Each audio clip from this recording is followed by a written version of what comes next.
ओम आसत्येन ऋतुसावर्तमानोऽनवेशयन्नमृतं मर्त्यं च हिरण्ययेन सवितारथेन देवो यादिभुवना विपश्यन् अग्निं दोतं वृणेमहे होतारं विश्ववेदसम् अस्य यज्ञस्य सुकृतं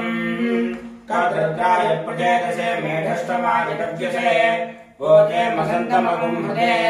बृहस्पते अतीतर्योरहादिमद्विभाजकृतमर्जनेषु यद्देते यच्छमुदत्त प्रजातर तस्मासु द्रविणं देहि चित्रम् ब्रह्मज्ञानं प्रथमं परस्ताद्विषयवदस्रुतो वेण आवह सबुद्ध्या उपमास्य विष्ठाः सतश्चयेन वसतश्च भवः इन्द्रं वा विश्वदस्परि हवामहे तनेभ्यः अस्माकमस्तु केवलः प्रजापते रोहिणे वेदपत्नी विश्वरूपा बृहते चित्रभानः सा न यज्ञस्य दुपिते दधातु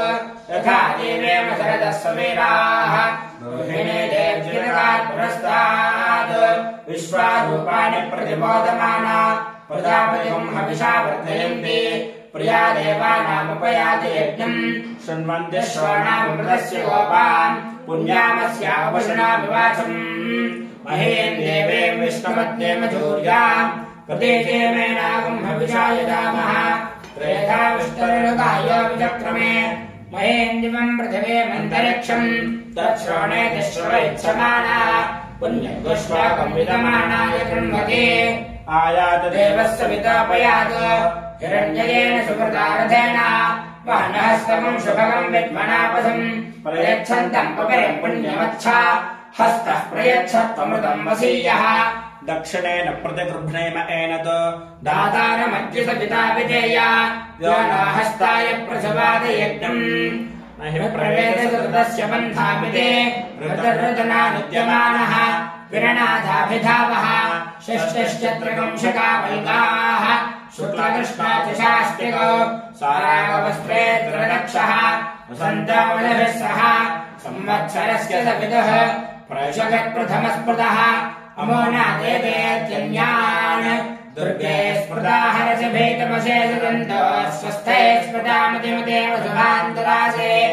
दारिद्र्यक्षभयहारिणिकात्वदन्या सर्वोपकारकरणाय दयार्द्रयुक्ता नमस्तु सर्पेभ्यो ये च पृथिवीर्न ये अन्तरिक्षे ये दिवतेभ्यः सर्पेभ्यो नमः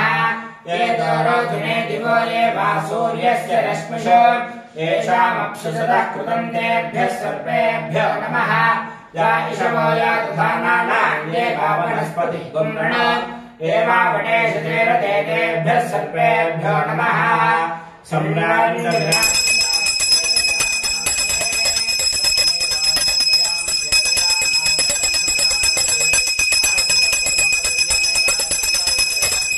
निरादनान्तरं शुद्ध आचमनेयं समर्पयामि नमस्करोमि माता महाराज्ञे की जगदम्ब विश्वपालिनी माता की बृहस्पति ग्रह देवतको नमः पार्वती हृदये हर हर महादेव हर ओम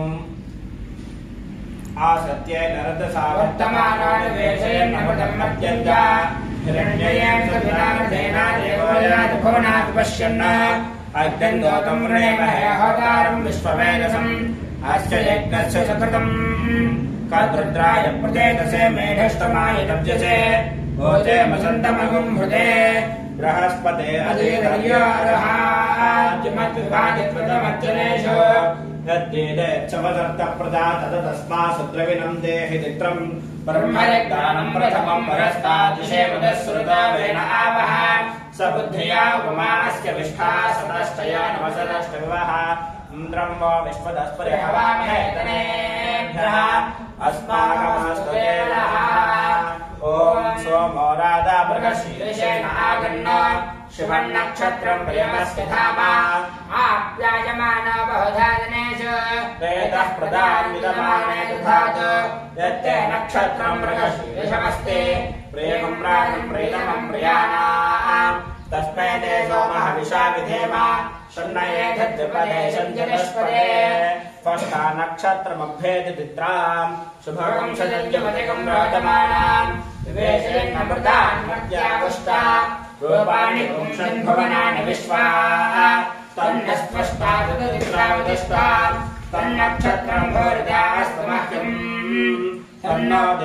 देवासो अनितानन्दकामम् तथा तरेम दुरितानि विश्वा अष्टो देवावदवः सौम्यासः तदश्रो देवेरुद्रा श्रविष्ठाः ते दम्पान् ददतः परस्तात् संवत्सरेण मृतग्स्वस्ति यज्ञर्नः पाण्डवसवः परस्तात् दक्षिणताभयन्तः श्रविष्ठाः पुण्यनक्षत्रमभितं विशाम मानो अरातिरघसुगं सागन्न न हि प्रवेदसकृतस्य बन्धामिति अर्धरतनानुद्यमानः विरणादाभिधावः षष्टिश्चत्रिपुंसकावयुगाः शुक्लकृष्णो च शास्तिको शारागवस्त्रेर्जरदक्षः वसन्तावशभिः सह संवत्सरस्य सवितुः त्रैशकृत्प्रथमस्पतः अमोनादैतेत्यन्यान् अमयोगुष्टपरिरक्षतः स्मृताहरतिभेदमधेदन्तः स्वस्थे स्मृतामतिमनेमधुभान्तदासि दारिद्र्यदुःखभयहारिणिकात्मरण्या सर्वोपकारकरणाय दयार्द्रचित्ता नमोऽस्तु सर्वेभ्यो एके च पृथिवीमनो ये अन्तरिक्षे ये विदेवेभ्यः सर्वेभ्यो नमः एको रोचने दिवो ये वा सूर्यस्य रश्मिषु येषामक्षुषितः कृतं तेभ्यः सर्वेभ्यो नमः या इषवो या दुधानानां ये वा वनस्पतिः पुम्रण ये वा वनेषु शेरते तेभ्यः सर्वेभ्यो नमः हिरण्यपात्रं मधु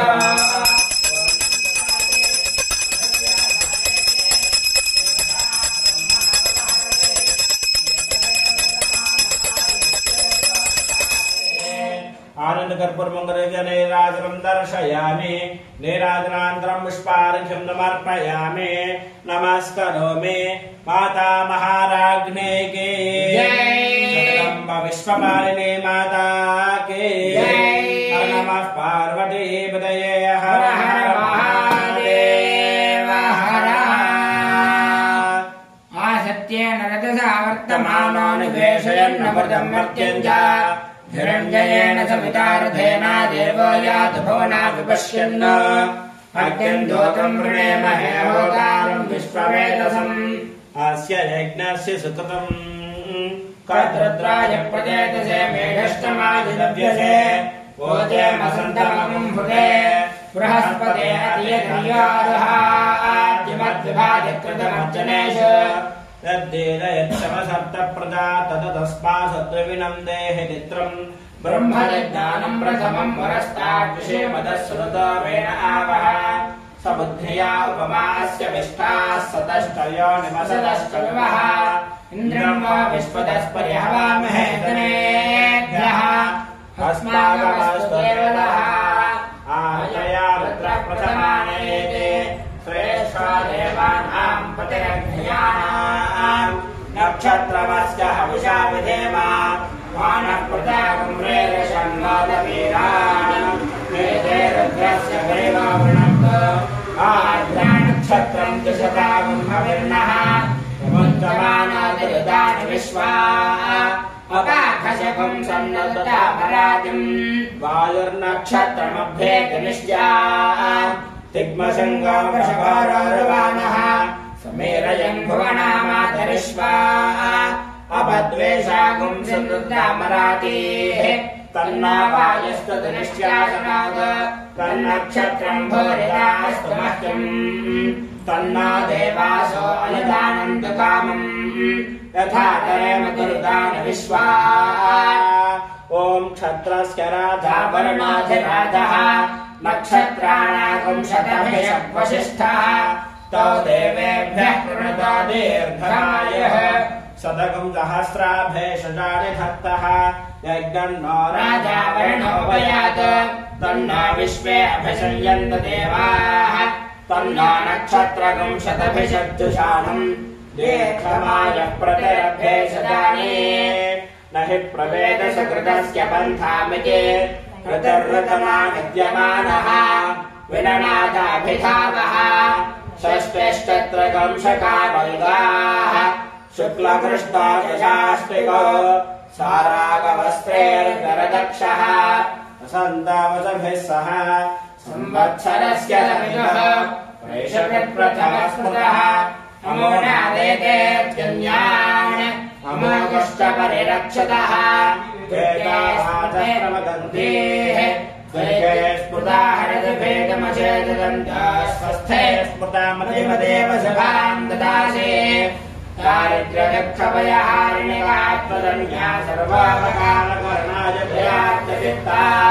नमस्तु सर्वेभ्य एकेत पृथिवीमना ये अन्तरिक्षे ये दुर्गेभ्यः सर्वेभ्यो नमः एतराचने दिवो ये वा सूर्यस्य रश्मिषु येषामप्सु सदः कृतं तेभ्यः सर्वेभ्यो नमः या ईशवाया तुधानानाञ्जे वा वनस्पति कुम्रण एवावटेषु शेरते तेभ्यः सर्वेभ्यो नमः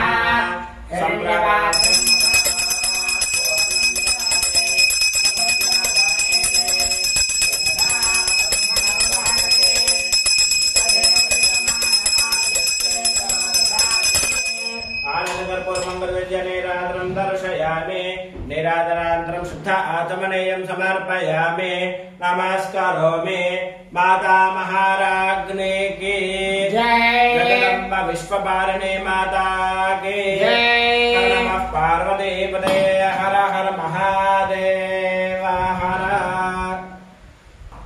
ओम सत्येन रजसा वर्तमानोऽन्वेषयन्नमृतं मर्त्यं च हिरण्यजेन विदारथेन देवो यादभो नाविपश्यन् अग्निन्दोतं वृणेमहे होतारं विश्ववेदसम् अस्य यज्ञस्य सततम् कद्रुद्राय प्रदेदसे मेढष्टमाय दव्यसे ओते मसन्तमगं हृदे ॐ बृहस्पते अधीधर्योगः आज्यमद्विभाजकृतमर्जनेषु यद्येतयच्छौधत्तप्रजातर तस्मासुत्वविनं देह चित्रम् ब्रह्मज्ञानम् प्रथमम् पुरस्तात् विषयपदः श्रुतो वेद आवः स बुद्ध्या उपमा अस्य विष्ठा सदष्टयान्मसदश्रवः इन्द्रम् वो विश्वदस्पर्यवामहे जनेभ्यः अस्माकमस्तु केवलः पुनर्नो देव्यति स्पृणोतु पुनर्वसो नः पुनरेताम् यज्ञम् पुनर्नो देवा अभयन्तु सर्वे पुनः पुनर्वा विशालितामः एवानदेव्यतिधरनर्वा विश्वस्य भद्रे जगतः प्रतिष्ठा पुनर्वधो हविषा वर्धयन्ति प्रियम् देवानामप्येतु पाथः दूरभस्मच्छत्रवायन्तभेताः तदिन्द्राग्ने तृणताम् तद्विशाखे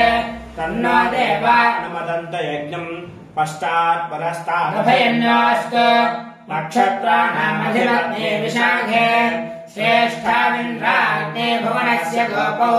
विशोचः शत्राणपुबाधमानो अपक्षुधन्यततामरातिम् अदेकपातुदगात् पुरस्तात् विश्वारूपाणि प्रतिबोधमाना तत्सदेवाः प्रसमयन्ति सर्वे प्रोष्ठपदासो मृतस्य गोपाः विभ्राजमानः समिधानरुद्रः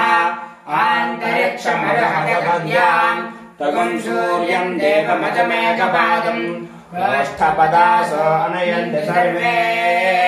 न हि प्रवेदसु कृतस्य बन्धामिति हृदर्हृदनामुद्यमानः विरणादाभिधावः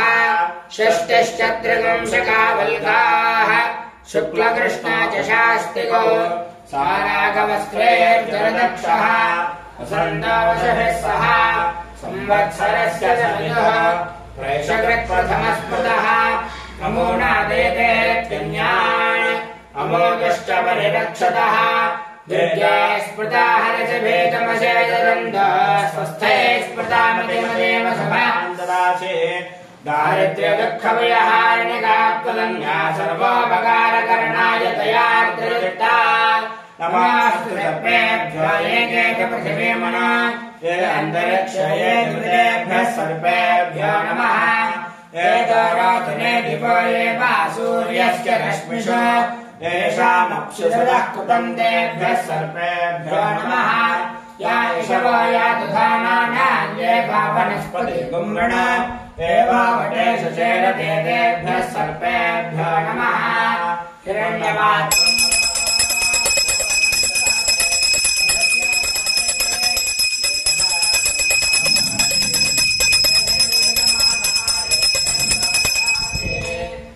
कर्पूरमङ्गलनिराजनं दर्शयामि निराजनान्तरं शुद्ध आचमनीयं समर्पयामि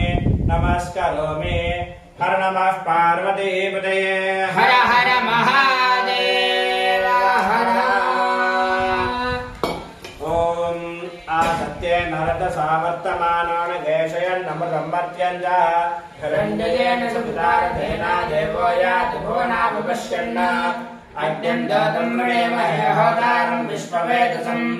अस्य यज्ञस्य सुकृतम् कर्तृत्वाय प्रचेतसे मेधष्टमायुज्यसे ओते मसन्तमगुं हृदे बृहस्पते अतीतनियो आज्यमद्विभाजकृतमर्जनेषु यद्दीत यच्छवसन्तप्रदा तदस्मात्सुद्रविणं देहचित्रम् ब्रह्मज्ञानं प्रथमं परस्तात् मदस्सुरदामेन आवह सबुद्धिया पमा अस्य विष्टा सदश्चया निमसदश्चर्वः इन्द्रं वा विश्वदस्पर्यहवामहे गणेभ्यः अस्माकमस्तु केवलः ॐ बृहस्पतिः प्रथमं जायमानः तिष्यन्नक्षत्रमभिजं बभूव श्रेष्ठो देवानां पृतनासु जिष्णुः दिशो न सर्वा अभयन्नास्तु तिष्यः पुरस्तादुतमध्यतो नः बृहस्पतिर्नः परिवादपश्चात्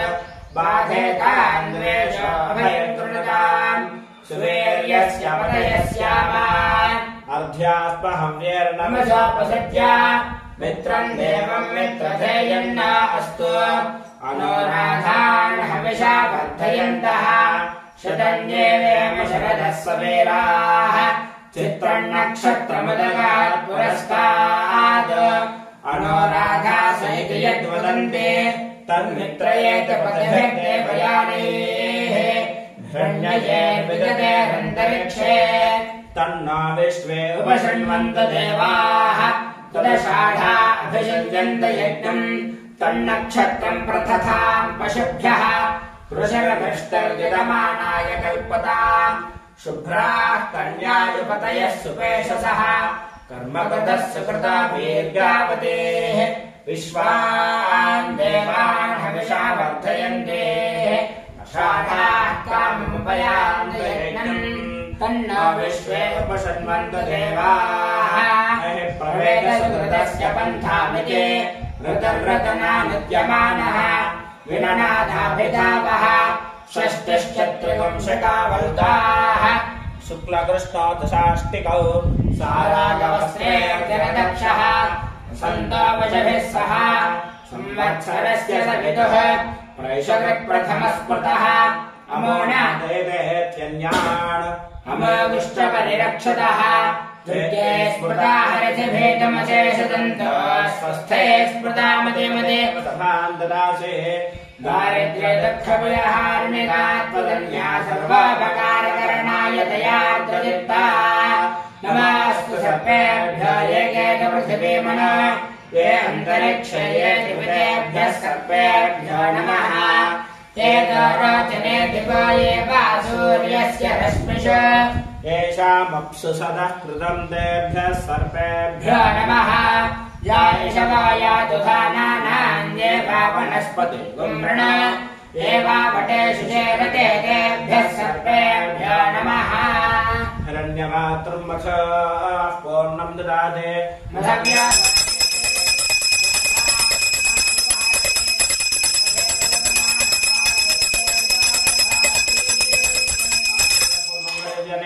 दर्शयामि निरादरान्तरं शुद्ध आदमनेयं समर्पयामि नमस्करोमि माता महाराज्ञी के जगदम्ब विश्वपालिनी माता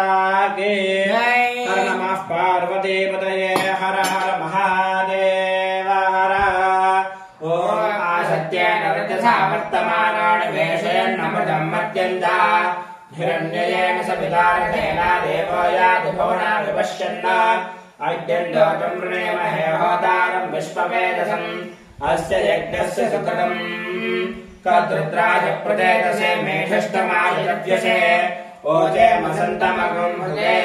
बृहस्पते अतियदर्याजिमद्विभाजकृतमर्चनेषु यद्देत यच्छवसक्तप्रदानस्तस्मात् द्रविणं देहचित्रम् ब्रह्मयज्ञानं प्रथमं पुरस्तात् ऋषेमदस्सुरद्रवेण आवह स बुद्ध्या उपमास्य निष्ठा सदस्ययानवसदश्चर्वः इन्द्रं वा विश्वदस्पर्यहवामहे तनेभ्यः अस्माकमस्तु केवलः इदगुं सर्पेभ्यः हविरस्तु दुष्टम् आश्लेषा येषामनयन्ति चेतः ये अन्तरिक्षं पृथिवीं क्षयन्ते तेन सर्पासो हवमागमिष्ठाः ये रोचनेषु यस्यापि सर्पाः ये दिवन्दे वे मनसञ्चरन्ति येषामाश्लेषा नयन्ति कामम् तेभ्यः सर्पेभ्यो मधमज्जहामि ॐ इन्द्रो ज्येष्ठामनक्षत्रमेते तस्मिन् वृत्रं वृत्रतोर्ये चतारा तस्मिन् वयममृतं दुहानाः क्षुधन्तरे मदरितं दरिष्टम् पुरन्दराय वृषभाय धृष्टवे अषाढाय चामानाय मेधसे इन्द्राय ज्येष्ठामधमद्दुहानाः पुरं गृणाति यजमानाय लोकम् पूषा रेवत्यन्वेति पन्थान् पुष्टिपदे पशुपावाजपस्यो विमानहव्या प्रेदादुषाणा सुधेर्मायानेरुपयाताम् यज्ञम् क्षुद्रान् पशून् रक्षत रेवतीनः गावोढो अश्वागुम् अन्वेत पूषा अन्नगुम् रक्षन्त वहथा विलोकम्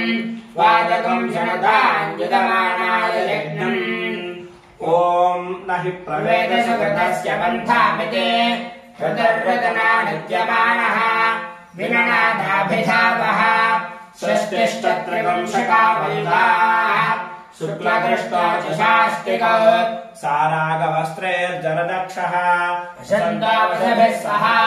संवत्सरस्य दविदुः प्रथमस्मृतः अमोनादयतेऽन्यान्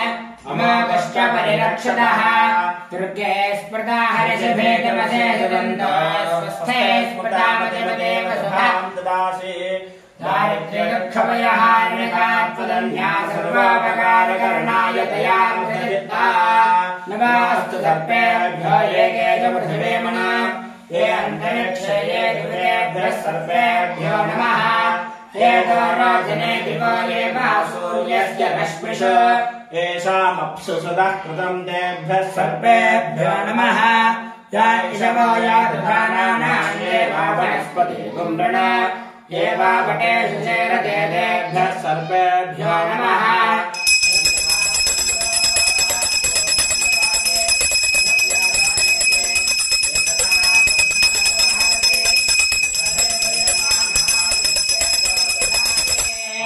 महालक्ष्मी महासरस्वती त्रिशक्ति स्वरूपिणे राजराजेश्वरी देव्यै महानंद कर्पूर मंगलदेव्यै राजदर्शयामि निराजनानन्तरं शुद्ध आचमनीयं समर्पयामि नमस्करोमि हर नमः पार्वतीपते हर हर महादेव हर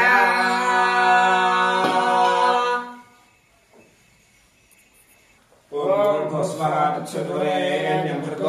धीमहि धियो यो नः प्रचोदयात् पूर्वसङ्कल्पदानुसारेण आदित्यानुग्रह मध्ये विशेषतः बृहस्पतिग्रह देवताभ्यो नमः नारिकेलशकलसहित कदलीफलं निवेदयामि ॐ प्राणाय स्वाहा ॐ अपानाय स्वाहा ॐ ज्ञानाय स्वाहा ॐ उदानाय स्वाहा ॐ समानाय स्वाहा मध्यमध्ये पानी समर्पयामि अमृतापिधानमसे उत्तराभूषणं समर्पयामि हस्तो प्रक्षालयामि पादौ प्रक्षालयामि मुखे शुद्ध आचमनीयं समर्पयामि ताम्बूलं भोगे फरेस्कर्पूरेर्नागवल्येदलेर्घितं मुक्तार्जुनसमायुक्तं ताम्बूलं प्रतिगृह्यता महाकाली महालक्ष्मी महासरस्वती स्वरूपिणे आदित्यानुग्रह मध्ये विशेषतः बृहस्पतिग्रह देवताभ्यो नमः ताम्बूलं समर्पयामि ताम्बूलचरणानन्तरं शुद्ध आचमनीयं समर्पयामि अथ नीराजनम् ॐ सांग्रहण्येष्ट्यायजते वां धनतागुं संगृह्णाति द्वादशारत्नेरसना भवते द्वादशमास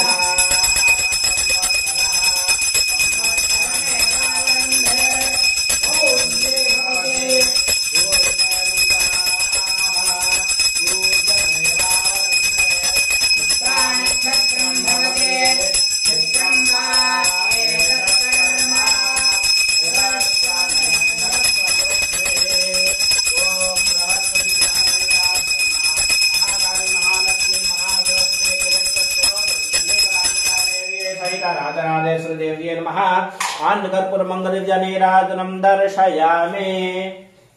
नीराजनानन्तरं शुद्ध आचमनीयं समर्पयामि नमस्करोमि माता महाराज्ञी की जगदम्ब विश्वपालिनी माता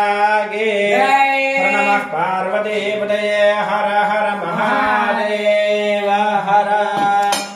ओम धाता परस्ताद्यमुदा जहारा शक्रः प्रविद्वान् प्रतिशश्रस्रः तमेवं विद्वान् अमूर्तयः भवति नान्यः पन्थायनाय विद्यते सहस्रशीर्षं देवं विश्वाक्षं विश्वशम्भवः विश्वं नारायणं देवमक्षरं परमं पदम् विश्वतः परमा नित्यं विश्वं नारायणगं हरिं विश्वमेवेदं पुरुषस्तद्विश्वमुपदेवते पदिं विश्वस्यात्मेश्वरगं शाश्वतगं शिवमच्युतं नारायणं महाज्ञेयं विश्वात्मानं परायणम् नारायण परो ज्योतिरात्मा नारायणः परः नारायण परं ब्रह्म तत्त्वं नारायणः परः नारायण परो ध्यानं नारायणः परः च किञ्चित् जगत् सर्वं दृश्यते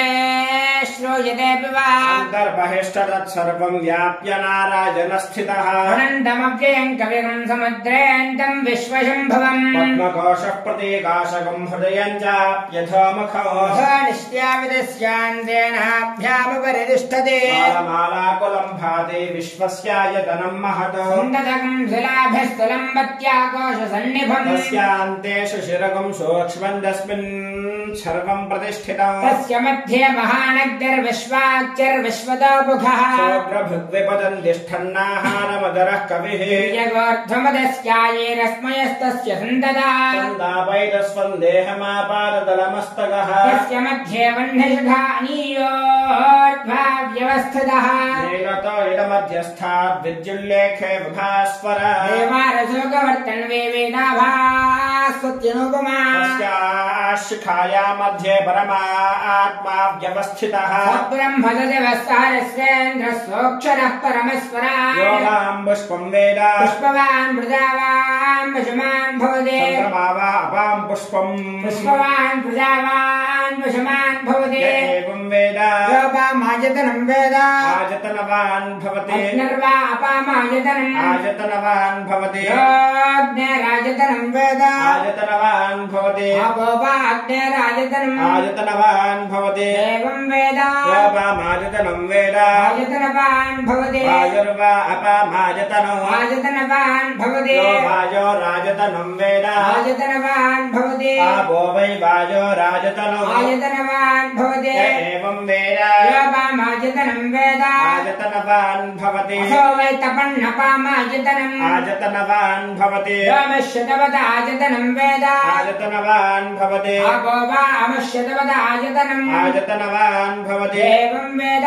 योपामायतनं वेद आयतनवान् भवते चन्द्रमा वा अपामायतनो आयतनवान् भवते यश्चन्द्रमस आयतनं वेद आयतनवान् भवते आपो वै चन्द्रमस आयतनो आयतनवान् भवते एवं वेद योपामायतनं वेद आयतनवान् भवति नक्षत्राणि वा अपामायतनम् आयतनवान् भवति यो नक्षत्राणामायतनं वेद आयतनवान् भवति आपो वै नक्षत्राणामायतनम् आयतनवान् भवति एवं वेद योपामायतनं वेद आयतनवान् भवते पर्जन्यो वा अपामायतनो आयतनवान् भवते पर्जन्यस्यायतनं वेद आयतनवान् भवते आपो वै पर्जन्यस्यायतनो आयतनवान् भवते एवं वेद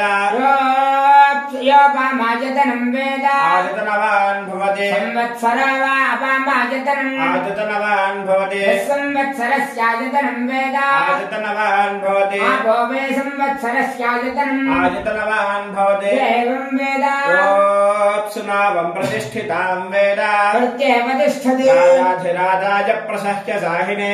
नमः वयं वै श्रवणाय गृणमहे समे कामां कामकामाय मह्यं कामेश्वरो वै श्रवणो दधातु कुबेराय महाराजाय नमः ॐ तद्ब्रह्मा ॐ तद्वायुः ॐ तदात्मा ॐ दत्सत्यम् ॐ दत्सर्वम् ॐ दत्पुरार नमः अन्तश्चरति भूतेषु गुहायां विश्वमूर्तिषु यज्ञस्त्वं वषट्कारस्त्वम् इन्द्रस्त्वं रुद्रस्त्वं विष्णुस्त्वं ब्रह्मत्वं प्रजापतिः सन्ददापाज्योतिरसोऽमृतं ब्रह्म भूर्भुवस्सु वरो हैतं विष्णवे दुर्निर्वपदे यज्ञो वै विष्णुः यज्ञ एवान्ततः प्रतिष्ठते सोऽत्रजुहोति विष्णवे स्वाहा यज्ञाय स्वाहा प्रतिष्ठायै स्वाहेति नारायणाय विद्महे वासुदेवाय धीमहि तन्नो लक्ष्मीः प्रचोदयात् यो वेदादोश्वरः प्रोक्तो वेदान्तेन प्रतिष्ठितः तस्य प्रकृतिनेनस्य यः परः स महेश्वरः महाकाल महालक्ष्मी महासरस्वती स्वरूपिणे राजराजेश्वरी देव्यै नमः आदित्यादिग्रह मध्ये विशेषतः बृहस्पतिग्रहदेवताभ्यो नमः तव पादान्तकारुण्योः वेदोक्त सुवर्ण दिव्य मंत्र पुष्पाञ्जलिं समर्पयामि ओम यानि कानि पापानि जन्मान्तरकृतानि तानि प्रदक्षिण परे पापोऽहमा कर्माः पापात्मा पापसम्भवः प्राहिमां द्रव्यादेव शरणागतवत्सला अन्यथा शरणनास्तत्त्वमेव शरणं मम तस्मात् कान्यभावेन रक्ष महेश्वरी आत्मत्रे नमस्कारान् समर्पयामि पुनः पूजां च करिष्ये ओम छत्रमाच्छादयामि चामराभ्यां वेदयामि नृत्यं दर्शयामि गीतं श्रावयामि आन्दोलकानारोहयामि अश्वानारोहयामि गदानारोहयामि शकटानारोहयामि समस्त राजावतार भक्त्यावतार सिद्ध्यावतार मंत्रावतार तन्त्रावतार शास्त्रावतार पूजां समर्पयामि यस्य पूजाप्रियार्षो जनं सम्बोधायार्षदेवं तेजमक्षितं मन्त्रहीनं क्रियाहीनं भक्तेन परमेश्वरी परमेश्वर यत्पूर्वं या देव परिपूर्णं दर्शरे अनया धनवाहन षोडशब्दार्मुद्यात् भगवान् सर्वात्मकः एतत्फलम् आदित्यादिग्रह मध्ये विशेषतः बृहस्पतिग्रह देवतार्पितमस्तु कायेन वाचा मनुष्येन्द्रियेण वा बुद्ध्यात्मना वा प्रकृते स्वभावात् करोमि यत् सकलं परस्मै नारायणायेति समर्पयामि ओम पर्याप्त्यानन्दरायाय सर्वस्तोमोत्तरात्र उत्तममहाद्भवति सर्वस्याप्ते सर्वस्य सर्वमेव तेन आप्नोति सर्वं जयते शतं देव शरदा वर्धमाने च नियमा भवति शतमिति शतं दीर्घमायुर्वर्धयेन वर्धयन्ति शतमेनमेव शतात्मानं भवति शतमनन्तं भवति शतमैश्वर्यं भवति शतमिति शतं दीर्घमायुः आजुर्दाज्ञः विशारशानो घृतप्रदेको घृतयो निरेधे घृतं वेत्त्वामशदारिकव्यं विदेव भद्रमभिरक्षदादिमं संज्ञानं विज्ञानं प्रज्ञानं जानदभिजानद संकल्पमानं प्रकल्पमानमपकल्पमानमुपलुप्तं क्लुप्तं श्रेयोपसेय आयत् सम्भूतं भूतं चित्रः केतः प्रभानाभान् सम्भान् ज्योतिष्मग्रस्तेरश्वानाथभग्रस्तपन्नभितपन्ना रोचनारोचमानशोभनशोभमानः कल्याणः